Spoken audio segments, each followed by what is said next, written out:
Hi అండి అందరికీ. నేను మీ సీత. ఎలా ఉన్నారండి అందరూ? బాగున్నారు కదా! నేనైతే చాలా బాగున్నానండి. మీరు కూడా బాగుండాలని మనస్ఫూర్తిగా కోరుకుంటున్నాను. ఫస్ట్ టైం నా వీడియో చూస్తుంటే ప్లీజ్ సబ్స్క్రైబ్. ఈరోజు రెసిపీ వచ్చేసి బెండకాయ పచ్చడి. బెండకాయతో ఎప్పుడు పులుసు, ఇగుర్లు, ఫ్రైలే కాకుండా ఇలా పచ్చడి చేయండి. చాలా టేస్టీగా ఉంటదండి. వేడివేడి అన్నంలో ఈ పచ్చడి వేసుకొని కొద్దిగా నెయ్యి వేసుకు తింటే చాలా టేస్టీగా ఉంటదండి. ఈ పచ్చడి చేసుకోవటం కూడా చాలా సింపుల్‌గా చేసుకోవచ్చండి. చాలా టేస్టీగా కూడా ఉంటదండి. ఒక్కసారి ఈ విధంగా చేస్తే మీరు మళ్ళీ మళ్ళీ ఇలాగే చేసుకుంటారండి. అంత బాగుంటుందండి ఈ బెండకాయ పచ్చడైతేని. ఒకసారి ట్రై చేయండి. ట్రై చేసిన తర్వాత నాకు కామెంట్‌లో చెప్పండి మీకు ఏ విధంగా వచ్చిందో. దాన్ని ఏ విధంగా తయారు చేసుకుందామో చూసేద్దాం రండి. ముందుగా నేను ఒక అర కేజీ బెండకాయలు శుభ్రంగా కడిగేసుకొని, తడి లేకుండా తుడుసుకొని, ఇలా చిన్న ముక్కల కింద కట్ చేసుకొని పక్కన పెట్టుకున్నానండి. ఇప్పుడు స్టవ్ వెలిగించుకొని ఒక కడాయిని పెట్టుకుందాం. కడాయిని పెట్టుకొని కొద్దిగా ఆయిల్ వేసుకుందామండి. ఆయిల్ వేడెక్కాక కొద్దిగా మెంతులు, అలాగే 2 స్పూన్లు ధనియాలు, ఒక ర ఒక స్పూన్ జీలకర్ర వేసుకొని బాగా వేయించేసుకుందామండి వీటిల్ని. ధనియాలు, జీలకర్ర, మెంతులు కూడా బాగా వేగనిద్దామండి. ఇలా వేగిన తర్వాత ఎండుమిర్చి అయితే మనం కారం తినటాన్ని బట్టి అయితే మనం వేసుకోవచ్చండి. నేను ఒక 20 పచ్చిమిర్చి దాకా అయితే వేసుకున్నానండి. ఇక్కడ కారం తింటాను మా మీ స్పైసీనెస్‌ని బట్టి మీరైతే వేసుకోవచ్చండి. ఇలా ఎండుమిర్చిని కూడా వేయించేసుకొని మొత్తం అన్నీ కూడా తీసేసుకొని ఒక ప్లేట్‌లోకి అయితే తీసేసుకుందామండి. ఇలా తీసుకొని పక్కన పెట్టేసుకుందాం. మళ్ళీ అదే కడాయిలో కొద్దిగా ఆయిల్ వేసుకొని ఈ బెండకాయ ముక్కలనైతే వేయించేసుకుందామండి. బాగా వేయించేసుకోవాలండి. డ్రైగా వేయించుకోవాలి. అలా జిగురు లేకుండా డ్రైగా వేయించుకోవాలండి. ఇలా వేయించేసుకున్న వాటిలనైతే కొంచెం టైం పడద్దండి బెండకాయ ముక్కలు కొద్దిగా వేగడానికి. బాగా వేయించేసుకుందామండి. చూసారు కదండీ! ఒకదానికొకటి ఏమీ అంటుకోకుండా డ్రైగా వేగినాయి కదా! ఇప్పుడు ఏగిన ఈ బెండకాయ ముక్కలనైతే ఒక బౌల్‌లోకి అయితే తీసేసుకుందామండి. పక్కన పెట్టేసుకుందాం. ఇప్పుడు మళ్ళీ అదే కడాయిలో ఇంకొంచెం ఆయిల్ వేసుకుందామండి.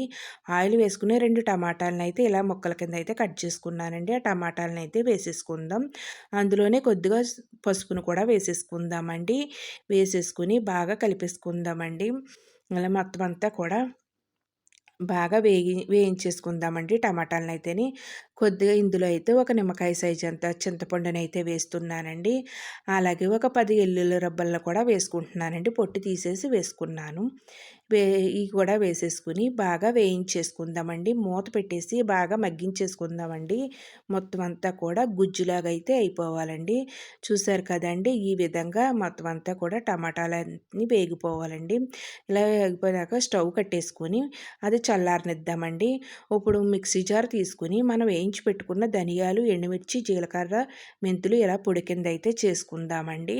ఇలా చేసుకున్న వాటిల్లో అయితే మనం బెండకాయ ముక్కలు వేయించి పక్కకి తీసుకున్నాం కదా! ఆ బెండకాయ ముక్కలను కూడా ఇందులో వేసేసుకుందామండి. వేసేసుకొని మనం వేయించి పెట్టుకున్న టమాటా, వెల్లుల్లి రబ్బలు, చింతపండు కూడా ఇందులో అయితే వేసేసుకుందామండి. వేసేసుకొని రుచికి తగ్గ సాల్ట్‌ని వేసేసుకుందాం. వేసేసుకునండి ఇందులో అయితే మనం వాటర్ ఏమి వేయనవసరం లేదండి. ఇలాగే కచ్చాబచ్చాగా అయితే మనం ఇలా మిక్సీ పట్టించేసుకుందామండి. ఒద్దే మెత్తగా కాకుండా ఈ విధంగా అయితే మిక్సీ పట్టించుకోవాలండి.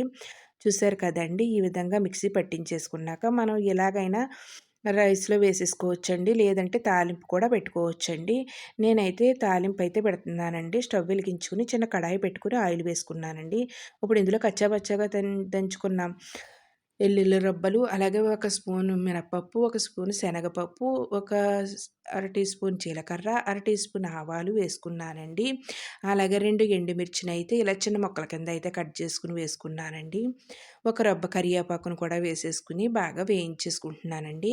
ఆవాలు చిటపటలాడేదాకా వేయించుకోవాలండి. ఇలా వేయించేసుకున్న వాటిల్లో అయితే మనం మిక్సీ పట్టించుకున్న బెండకాయ పచ్చ పేస్ట్ అయితే ఇందులో వేసేసుకోవాలండి. ఇలా వేసేసుకొని బాగా కలిపేసుకోవాలండి. ఇలా అంతేనండి ఎంతో టేస్టీగా ఉండే బెండకాయ పచ్చడి అయితే రెడీ అయిపోయిందండి. చాలా సింపుల్‌గా టేస్టీగా చేసుకోవచ్చండి. మనం తాలింపు కావాలితే పెట్టుకోవచ్చు. లేదంటే అవసరం లేదండి. తాలింపు పెడితే ఒక టేస్ట్ వత్తది. తాలింపు పెట్టకపోతే ఒక టేస్ట్ వస్తదండి పచ్చడికి. ఇలా అయితే రెడీ అయిపోయిందండి. చాలా టేస్టీగా ఉంటదండి. సింపుల్‌గా కూడా చేసుకోవచ్చు దీన్నైతేని. మనం ఇందులో అయితే ఇప్పుడైతే ఒక ప్లేట్ తీసుకొని, ఆ ప్లేట్‌లో అయితే కొద్దిగా పచ్చడినైతే వేసుకుంటున్నానండి. ఇలా పచ్చడి వేసుకొని, ఇందులో ఏడి వేడి రైస్‌ని కూడా పెట్టుకుంటున్నానండి. ఈ విధంగా రైస్ పెట్టుకొని తింటే వేడి వేడి అన్నంలో ఇలా పచ్చడి, అన్నం, ఒక స్పూన్ నెయ్యి వేసుకు తింటే చాలా బావుంటదండి. చాలా టేస్టీగా కూడా ఉంటది.